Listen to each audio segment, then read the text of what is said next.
dealing with. Now we're running after money, and it's so interesting because now we're trying to recover money and people are shouting at the government, why are you not recovering? Why didn't you talk when they were stealing? If prevention is better than cure, now we're looking for money everywhere. But people were stealing the money, they carted it away. When we started, it's interesting the question that was asked about money being found. When we started the whistleblower policy, there was so much debate. People said, no, why should you pay somebody 5%? Our argument was, what about the person who stole 100%? Why aren't you worried about the person who took 100%? Why are you fixated with the person who's getting 5% for helping you to bring it back? 5% is just the cost of getting it back. But that's the money that should have been used for our roads.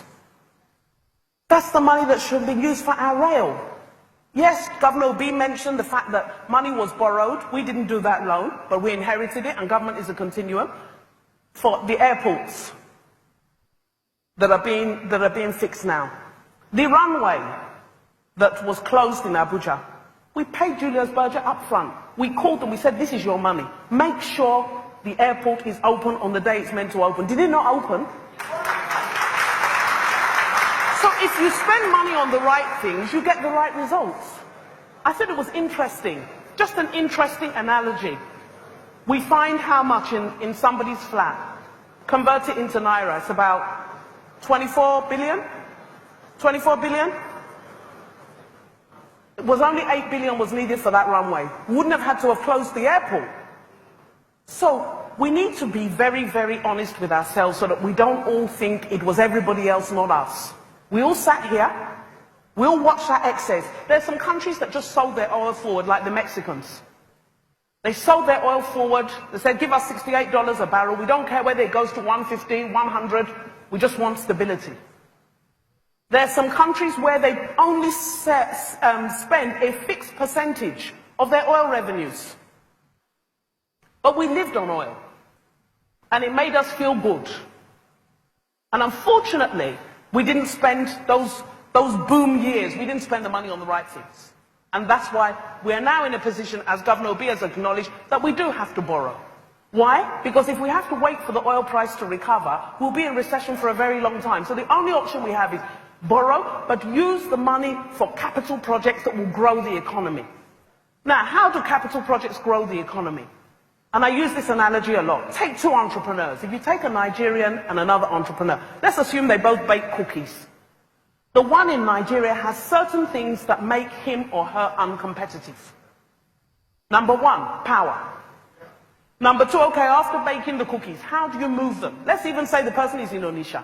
Before they bring their cookies from Onitsha to Lagos, the cost of transport has made them unprofitable. And it's cheaper to then import from China the same cookies. So that's what's been happening. But we're trying to change that. And that's why you see the massive expenditure on capital projects. Trying to do more with much less money. Because when we do that, businesses can thrive. When we put the rail system in place and you can move from maybe Ibadan to Lagos in 40 minutes instead of 6 hours, businesses can thrive. And that's where jobs are created, and that's how economies grow. And those jobs are not in oil. Those jobs are outside oil. Those are resilient jobs that will bring long-term growth to our economy. So that's the story. That's really the story of what happened. We had a lot of money and we didn't use it well. We squandered it. What wasn't stolen was wasted. And now we're living with the consequence. At that same time, we were borrowing. The same time that oil prices were as high as 120, Nigeria was borrowing.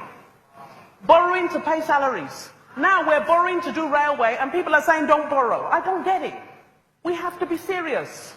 We have no choice. When they were borrowing to pay salaries is when we should have come out and said, why are you borrowing? Oil is 120. What are you borrowing for? And yet you're not doing capital projects. So what are you borrowing for? Those are the questions, those are the debates we should have had. But we didn't have them. But the past is gone, but we need to move forward. So how is this government trying to do things differently? Capital expenditure now is our focus. Everything we're doing is to create headroom for capital expenditure.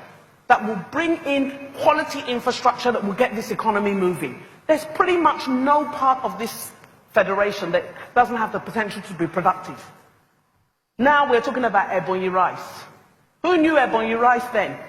Now we're eating local rice. We're talking about Kemi rice instead of buying Thailand rice. That's creating jobs for Nigerians. And we must continue along those lines. We must get our refineries working so that we don't import petroleum, and we cannot be importing food. We simply can't afford to be importing food. 180 million people. With the kind of unemployment we have no business importing food. And we have huge, huge amounts of fertile land. We can't import food. So let me move on to the next slide, please. Next slide. Okay, so what are we doing? How are we trying to do things differently? One of the things that we're trying to do is to improve our revenue so that we're not so dependent on oil. Oil is only 10% of our economy, but was representing about 60% of government revenues. That's a mismatch. What about the rest of the economy? Why is it contributing so little to government revenue? Our tax to GDP ratio in Nigeria is 6%. We have one of the lowest in the world. Ghana is at 15.9% tax to GDP. South Africa's at 24%. Most advanced countries are around 30 to 32% tax to GDP. We're at 6%. I ran some analysis. I asked the Federal Inland Revenue Service to give me details of the number of Nigerians paying taxes of 20 million naira or above. Anybody want to guess the number? 214 for the whole country out of 180 million people. And yet we have billionaires, millionaires, trillionaires. How can only 214 people be paying tax of 20 million naira or more? Something's wrong. So we're going to fix that. We have to broaden the tax base. Already, the Federal Inland Revenue Service have registered more than 825,000 companies that have either paid no tax at all, or who were just registered and just didn't pay. And they're active, and some of them were doing business with government. So we set a rule. If you come to government for a payment, the first thing we do is check your tax status. That's when we discover that even some people who claim subsidy, government is owing me, want to pay you now. You've never paid any tax. How can that be? So we're blocking all those loopholes. If you come to government now, we want to see your tax status. There's a legal requirement that on every headed paper you're supposed to list the names of directors. We've not been complying. We've just sent out a circular. If you're processing a payment, if we can't see the names of the directors of the company, don't pay. Because we must know that everybody pays their fair share. It's the way a tax system, a good tax system must work. And for us to drive this country forward, Nigerians have to pay the right taxes. Not tax of going bring a tax clearance certificate of 50,000 naira and you're traveling business class. Those days are over. People have to pay the right taxes. If we want services, if we want power, if we want rail, if we want road, we have to pay for it.